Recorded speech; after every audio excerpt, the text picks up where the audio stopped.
সুপ্রিয় দর্শক, আসসালামু আলাইকুম। স্বাগত জানাচ্ছি চ্যানেল আয়ের পর্দায় ফার্স্ট ওয়াশ এখন কি চায়ের আয়োজনের সাথে আছে আমি দীপ্তি চৌধুরী।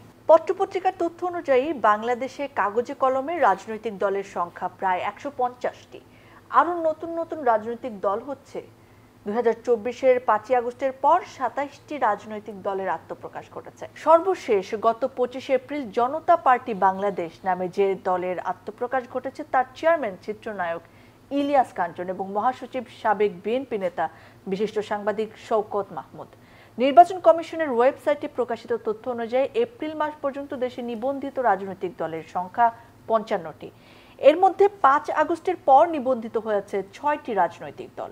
গণমাধ্যমের খবর অনুযায়ী নিবন্ধনের আবেদন পড়ে আছে আরও প্রায় ৮০টি রাজনৈতিক দলের। দর্শক, আজকে কথা বলতে চাই রাজনৈতিক দল গঠনের হিড়িক নিয়ে।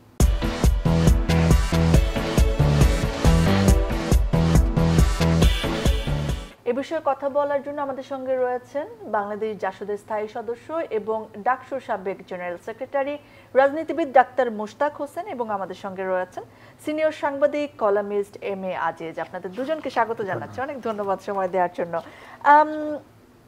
কেন আসলে এত হিড়িক রাজনৈতিক দল করার, সেটাই তো আসলে মেইন প্রশ্ন। আমার মনে হয় এই প্রশ্নটা দিয়েই বরং শুরু করি, তারপর ছোট ছোট প্রশ্নের জায়গায় যাই। এম.এ. আজিজ, আপনার থেকে শুরুতে শুনি, তারপর ডাক্তার মুশতাকের কাছে শুনবো। দেখেন, রাজনৈতিক পরিবর্তন ঘটলে এবং অনাকাঙ্ক্ষিত যদি আমার মনে হয় যে যেটা জনতা আশা করে এরকম সরকার যদি ক্ষমতায় না থাকে তখন কিন্তু এই রাজনৈতিক দলে হিড়িক পড়ে।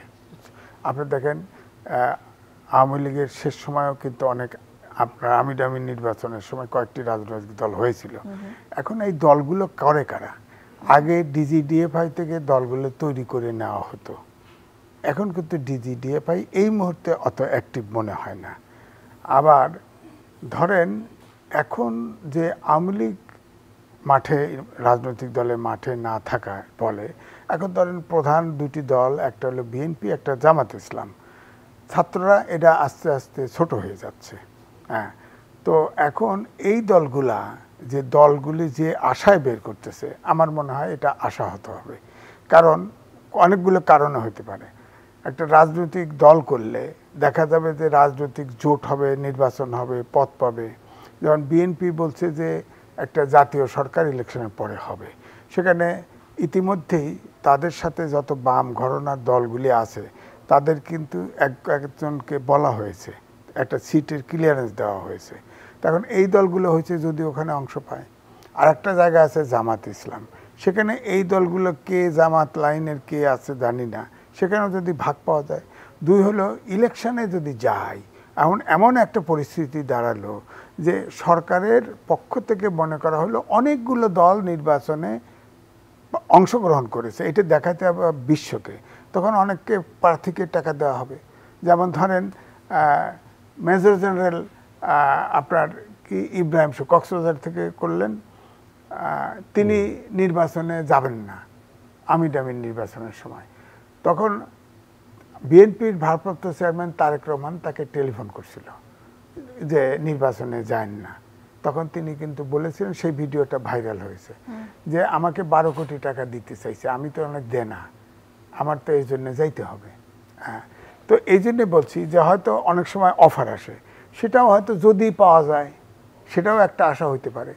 এখন এই দলগুলো ধরেন যে 55টা দল যে নিবন্ধিত আছে, এই দলগুলোর ধরেন আপনাকে বা আমাকে জিজ্ঞেস করলে আমি নাম বলতে পারবো না। এখন বিষয়টা হচ্ছে এখান থেকে পরিত্রাণ কি? ধরেন এই যে ভারতে আমি দেখলাম যে প্রায় 3,000-এর মতো আপনার দল আছে, ওই প্রাদেশিক দল টল সহ, কিন্তু ওদের জাতীয় দল হলো মাত্র 6টা, আরগুলো কিন্তু নাই। ব্রিটেনে আমেরিকাতেও এরকম সংখ্যা। আমাদের সবাই তো জাতীয় দলই গঠন করে। হ্যাঁ, আমাদের তো যেহেতু ইউনিটারি গভর্নমেন্ট, ইউনিটারি দেশ, আমাদের সবই তো জাতীয় দল হয়ে যায়। এখন একটা দলের কথা মনে হচ্ছে যে জনতা পার্টি বাংলাদেশ, ইলিয়াস কাঞ্চন এবং শওকত মাহমুদ। ইলিয়াস কাঞ্চন আপনার নিরাপদ সড়কের আন্দোলন করত, তার কিন্তু সারা দেশে কমিটি আছে। হ্যাঁ, এখন ওই কমিটির পক্ষ থেকে দায়িত্ব আরেকজন নিচ্ছে, সেই কমিটির পক্ষ থেকে বলছে যারা নিজের ইচ্ছায় ওই দলে যাইতে পারেন, না গেলেও সমস্যা নেই, তাদের রিলিভ করে দেওয়া হবে। তো এই দলটার আমার কাছে মনে হয়েছে যে এই দল যেহেতু ইলিয়াস কাঞ্চন এখন পলিটিক্সে আসলো, তার সেই ভাবমূর্তি থাকবে কিনা। আমি একটু রাজনীতিবিদ যিনি আছেন তার কাছে জানতে চাই যে রাজনৈতিক দল গড়ার আসলে আকাঙ্ক্ষাটা কি থাকে রাজনীতিবিদ যারা রয়েছেন তাদের, এবং বাংলাদেশে এতগুলো রাজনৈতিক দলের কি আদৌ প্রয়োজন আছে কিনা? রাজনৈতিক দলগুলো যদি স্বাভাবিকভাবে কেউ গঠন করতে চায়, অনেকের, যেমন বাংলাদেশ স্বাধীন হওয়ার পরে নতুন দেশ, নতুন আকাঙ্ক্ষা, একটা নতুন পরিস্থিতি, পাকিস্তানের চাইতে পরিস্থিতিটা ভিন্ন, তখন অনেকে দল করতে চেয়েছেন এবং দল করেছেন। আবার যখন আজিজ ভাই বলেছেন যে অস্বাভাবিক পরিস্থিতি, যেমন 1988 সালের নির্বাচন, জেনারেল এরশাদ তখন সব দল বয়কট করেছিল, তখন কিন্তু এই সরকারি প্রশ্রয় বিভিন্ন যে তাদের সংস্থা, অনেকগুলো ভুইফোট দল তৈরি করা হয় এবং সেটাকে তাদেরকে ইলেকশনে জেতানো হয় বিরোধী দল গঠন করার জন্য। একটা সম্মিলিত বিরোধী দল করে জনাব আসম আব্দুর রব, তিনি জাসদের একটা অংশের সভাপতি, তাকে বিরোধী দলীয় নেতা তৈরি করা হয়। এইভাবে যখন আমরা দেখলাম যে এই 96 নির্বাচনে যখন বেগম খালেদা জিয়া একা ইলেকশন করলেন, আওয়ামী লীগ বর্জন করলো, তখন কিন্তু অনেকগুলো দল তৈরি হলো এবং কাউকে কাউকে সংসদে জিতিয়ে আনার চেষ্টা করেছে, হয়েছেও। এইভাবে মানে রাজনৈতিক যখন একটা অস্বাভাবিক পরিস্থিতি, তখনও মানে বাইরে থেকে প্রভাব বিস্তার করে কৃত্রিমভাবে দল তৈরি করা হয়, যেগুলো সরকারের বিভিন্ন সংস্থাগুলো দেখে লালন পালন করে অল্প সময়ের জন্য।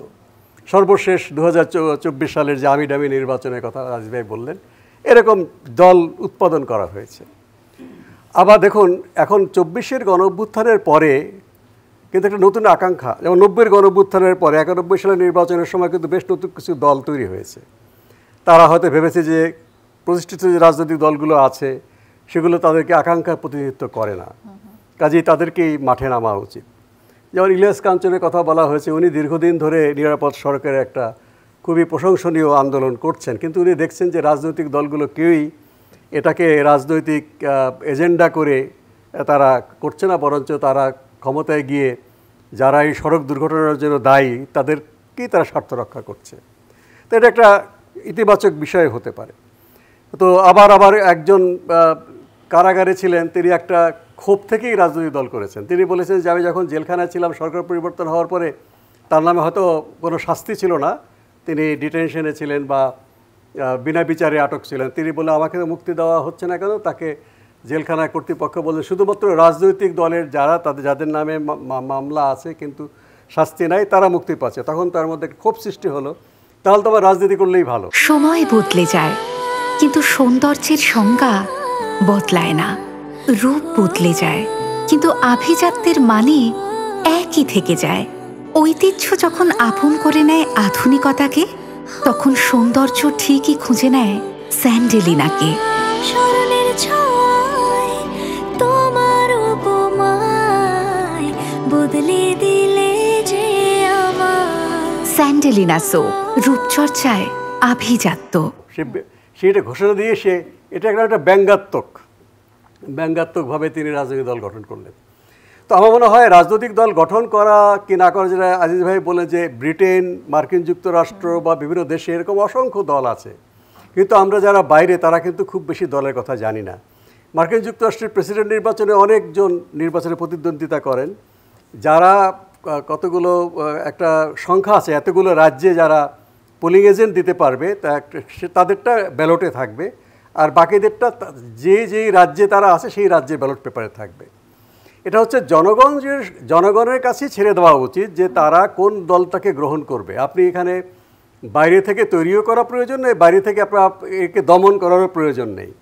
আর সেটা তো খুব একটা হয়নি আমাদের দেশে। তো এই যে বিএনপি, আওয়ামী লীগ এবং জামাত, এই তিন ধারার বাইরে খুব একটা রাজনৈতিক দলের অ্যাক্টিভিটির কথা আমরা শুনি, তারা হয়তো কোনো একটা পক্ষের হয়ে লড়েন। সেটা আসলে কেন হয় বাংলাদেশে, যে আর কেউ ওরকম জায়গা নিতে পারেন না কেন?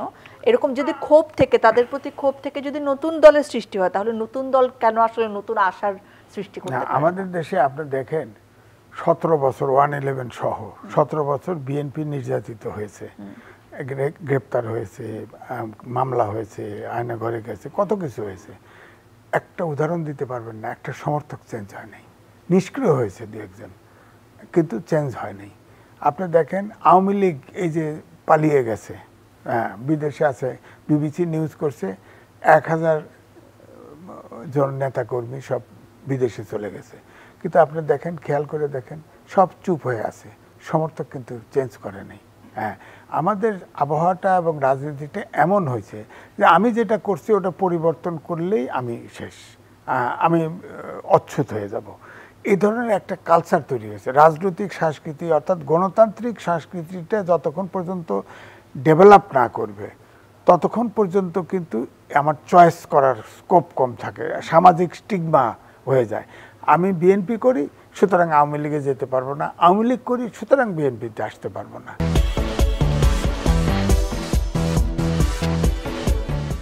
নতুন রাজনৈতিক দল তো অনেকগুলো গঠন হচ্ছে, গঠন হওয়ার পরে হয়তো আমরা একটা হেডলাইনে জাস্ট দেখলাম নিউজ বা নিউজের একটা অংশে, কিন্তু এনসিপির গঠন নিয়ে নানা ধরনের জল্পনা কল্পনা হলো এবং 24-এর অভ্যুত্থানের স্পিরিট নিয়ে তারা আসলে আত্মপ্রকাশ করলো। আপনার কি মনে হয় যে মানে তারা একটা নতুন জায়গা নিতে পারবে? না, দেখেন, তারা কিন্তু বরাবরই বলতো যে নূতন বন্দোবস্ত। আমি যদি প্রশ্ন করি নূতন বন্দোবস্তটা কি, কিচ্ছু নাই, সেই পুরানো বন্দোবস্ত। তারা বলেছেন যে মধ্যম পন্থা। আপনি বলেন 72, মোস্তাক ভাই কিন্তু খুব ট্যালেন্টেড পলিটিশিয়ান, ডাক্তার। আপনি বলেন 72 সাল থেকে আজ পর্যন্ত, 52 সাল থেকে আজ পর্যন্ত প্রত্যেকটা আন্দোলনে ছাত্ররা নেতৃত্ব দিয়েছে। কোনো ছাত্র কিন্তু, একমাত্র জাসদ ছাড়া, আপনার কোনো ছাত্ররা কিন্তু সরকারে অংশ নেয় নাই এবং কোনো নেতারা এত বিতর্কিত হয় নাই। আপনি এবারের যে যারা নতুন বন্দোবস্ত নিয়ে এসছে তারা এত বিতর্কিত, আমি বলবো এই অন্তর্বর্তীকালীন সরকার তাদেরকে বিতর্কিত করার সুযোগ দিয়ে দিছে। প্রত্যেকটা মিনিস্ট্রিতে ছাত্র বসায় দিছে না, এই পোলারা কি বুঝবে বলেন? তারা ওখানে ইতিমধ্যে 100 কোটি টাকার অভিযোগ এসেছে, এইটাই আমি বলছি যে V8 গাড়িতে চড়ে, আপনার দেখেন ওই খাল উদ্বোধন করে রেড কার্পেট দিয়ে, হ্যাঁ, 6 দিনে 18 বার হেলিকপ্টারে পড়ে। ওরা তো নিজেও বোঝে না আমি কি, বলেন ওর মিনিস্ট্রির থেকে টাকা দিছে, এটা একবার অডিট হবে না? অডিট তো হবে, কি হিসাব দিবে? হিসাব দিবে কি? সে তো করাপশন কেসে পড়িয়ে রইল, অর্থাৎ নিজেকে নিজে সেভ করতে পারে না। ডাক্তার মোস্তাক, আপনার আসলে কি মনে হয় যে এর আগে কি কোনো নতুন রাজনৈতিক দল গঠন নিয়ে, আওয়ামী লীগ বিএনপি ছাড়া যদি বলে, আওয়ামী লীগ তো আরো আগে থেকেই, বিএনপির বেলায় কি হয়েছে আপনারা ভালো বলতে পারবেন, যে এত জল্পনা কল্পনা ছিল বা এত বিতর্ক ছিল, বা এত বিতর্কের পরেও যখন একটা নতুন দল আসলো তারা কি আসলে ওইরকম একটা নতুন ধারা তৈরি করতে পারবে? আপনি কি বুঝছেন? দেখুন, সেই দলের মূল্যায়ন তো করা আমি একটু যথাযথ মনে করি না, কারণ আমি একটা নিজে দল করি, আর উনি সাংবাদিক, উনি নিরপেক্ষ জায়গা থেকে করতে পারেন। দেখুন, আর যদি অন্য সাইড থেকে বলি যে এত জল্পনা কল্পনা আলাপ আলোচনা, তো তাহলে তারা যে দল করতে চায় এটা একটা মানে সারবস্তু আছে, একটা প্রয়োজনীয়তা আছে বলেই এত আলোচনা হচ্ছে। দেখুন, অনেক দল তো গঠন হয়েছে, সবাইকে নিয়ে তো আলোচনা হচ্ছে না, পক্ষে বিপক্ষে। আজকে আলোচনা করা যে অনেক মানে অনেক ডজন ডজন দল হচ্ছে, কিন্তু ওরা যে দলটা করলো একটা গণঅভ্যুত্থানের প্রেক্ষাপটে তারা দল গঠন করেছে। এখন রাজনৈতিক দল গঠনের প্রক্রিয়া যদি তারা অনুসরণ করে, জনগণের আকাঙ্ক্ষা ধারণ করতে পারে, তাহলে নিশ্চয়ই তাদের একরকম পরিণতি হবে। আর আকাঙ্ক্ষা ধারণ করতে না পারলে তো সেটা অন্যরকম পরিণতি হবে। নতুন রাজনৈতিক দল গঠন হতেই পারে, হ্যাঁ, স্বাধীনতার পরে যে আমি যেই দলের সমর্থক, আমি তখন ছাত্র রাজনীতি করতাম, বাংলাদেশ ছাত্রলীগ, যেটা আমরা আওয়ামী লীগ থেকে বিচ্ছিন্ন হয়ে বৈজ্ঞানিক সমাজতন্ত্র করে আমরা যখন সরকারের সঙ্গে আমাদের মিলল না, বাংলাদেশকে যেভাবে এগিয়ে যেতে চাইছিলাম সেটা হলো না, তখন নতুন রাজনৈতিক দল গঠন করা হলো, নির্বাচনে যাওয়া হলো। তো সেটা অনেক উত্থান পতন আছে, আমাদেরও রাজনৈতিক দলের পক্ষে বিপক্ষে অনেক কথাবার্তা আছে। এরপরও আপনার 15ই আগস্টে বঙ্গবন্ধু হত্যাকাণ্ড এবং সামরিক শাসনের পরেও কিন্তু আর নতুন নতুন দল হয়েছে, বা যে সমস্ত দলগুলো গোপনে কাজ করেছে তারা প্রকাশ্যে এসে সেই সমস্ত দলগুলোর কেউ কেউ পরবর্তী পর্যায়ে তাদের যাত্রা অব্যাহত রাখতে পেরেছে, আবার কেউ কেউ হারিয়েও গেছে। কাজে এক একটা রাজনৈতিক পট পরিবর্তনের পরে নতুন দল হতেই পারে। জনগণের আকাঙ্ক্ষা যদি করতে পারে তাহলে নিশ্চয়ই সেই দলটা জনগণের ভালোবাসা নিয়ে তারা আগাবে, আলোচনা হবে। আর যদি সেটা সাময়িক কিছু, অনেক পুরনো দলে কিন্তু বিলুপ্ত হয়ে গেছে, পুরনো দল যারা পাকিস্তানের সময় দল করেছে, অনেক ঐতিহ্যবাহী, তারা স্বাধীন বাংলাদেশে হয়তো নাম আছে কিন্তু তারা হয়তো কাজ করতে পারছে না। বা 75-এর আগে যে দলগুলো ছিল তাদের মধ্যে বেশ কিছু দল আর এখন নেই, বা 90-এর আগে যে দলগুলো ছিল অনেক সেটার পরবর্তী পর্যায়ে নেই। এখন 5ই আগস্টের আগে যেসব দলগুলো আছে, 5ই আগস্টের পরে হয়তো কোনো কোনো দল তাদের অস্তিত্ব মানে হয়ে যাবে, আবার নতুন কোনো দল আগাবে। এক্ষেত্রে আমি যেটা বলবো এই আপনাদের অনুষ্ঠানে, যে রাজনৈতিক দলের নিবন্ধনের যে নিয়মটা, সেই নিয়মটা কিন্তু বন্ধ করা উচিত। দলের মার্কা বরাদ্দ করার নিয়ম থাকা উচিত, যে কোন দলকে জাতীয় ভিত্তিক নির্বাচন করবার জন্য মার্কা দেব, সেটা একটা নিয়ন্ত্রণ হতে পারে। আর নির্বাচন কমিশনের উচিত যে সমস্ত রাজনৈতিক দল নির্দিষ্ট মানদণ্ড অনুসরণ করবে তাদেরকে অর্থনৈতিকভাবে সহযোগিতা করা। তাহলে এই যে কালো টাকার মালিকরা যেভাবে দল তৈরি করছে বা প্রতিষ্ঠিত দলগুলোকে প্রভাবিত করে রাজনীতিটাকে নষ্ট করে দিচ্ছে, বা যেই সরকারগুলো ক্ষমতায় ছিল সেই সরকার তার রাজনীতিবিদরা চালাতো না, এখানে প্রশাসনের দায়িত্বে যারা আছে এবং যারা অসৎ ব্যক্তি এবং কালো টাকার মালিক, দেশি বিদেশি যারা কায়েমি স্বার্থবাদী, তারা রাজনৈতিক দলটাকে ব্যবহার করে তারা এখন ছুঁড়ে ফেলে দিয়ে চলে গেছে।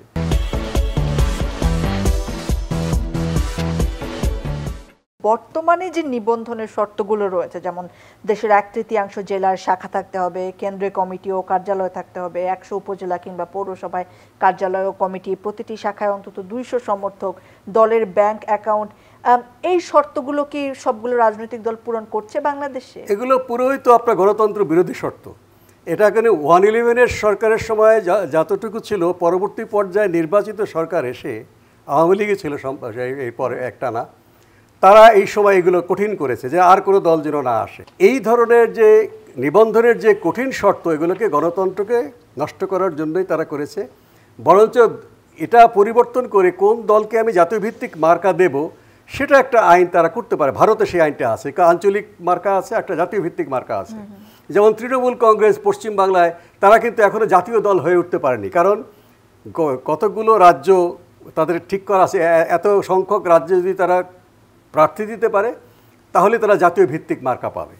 তো বাংলাদেশে তো আমরা তো আমাদের রাজ্য নাই, আমরা জেলা হিসাব করতে পারি কোন কোন জেলায় কত ভোট পেলে বা কতটা প্রার্থী থাকলে তারা জাতীয় ভিত্তিক মার্কা পাবে, সেটা হতে পারে। আর নিবন্ধনের মাধ্যমে নিয়ন্ত্রণ না করে বরঞ্চ নির্বাচন কমিশনের উচিত রাজনৈতিক দলগুলোকে সহযোগিতা করা, যেন যারা ভালো মানুষ, যারা ডেডিকেটেড, যারা অঙ্গীকারাবদ্ধ, তারা যেন রাজনীতি করতে পারে, আঞ্চলিকতা বা ধর্মীয় সুশ্রীর কাছে তারা হারিয়ে না যায় বা কোনো মিথ্যা প্রচারের জন্য হারিয়ে না যায়।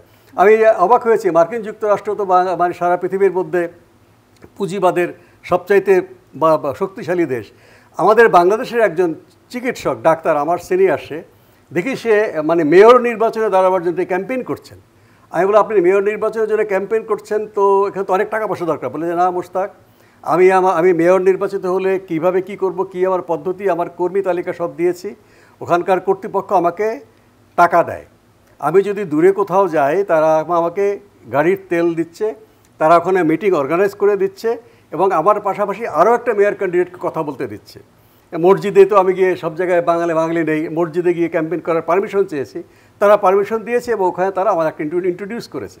অর্থাৎ মার্কিন যুক্তরাষ্ট্রের মতো দেশে রাজনীতি অনেকে আসতে চায় না, যোগ্য রাজনীতিবিদ তারা খুঁজে নিচ্ছেন নিজের। হ্যাঁ, কাজে এইভাবে যদি আমাদের দেশে নির্বাচন কমিশন গণতন্ত্রকে বিকশিত করতে চান, তাহলে নির্বাচন কমিশনের উচিত রাজনৈতিক দলগুলোর সাথে আলোচনা করে, এখন যারা বড় বড় রাজনৈতিক দল তারা তো তাদের যে ইয়েটা ছাড়তে তাদের যে মনোপলি বা একচেটিয়া তো ছাড়তে চাইবে না, কিন্তু এতে তো দেশটা তো আমরা যে বড় বড় রাজনৈতিক দলের কাছে জিম্মি হয়ে আজকে বাংলাদেশে এই অবস্থা।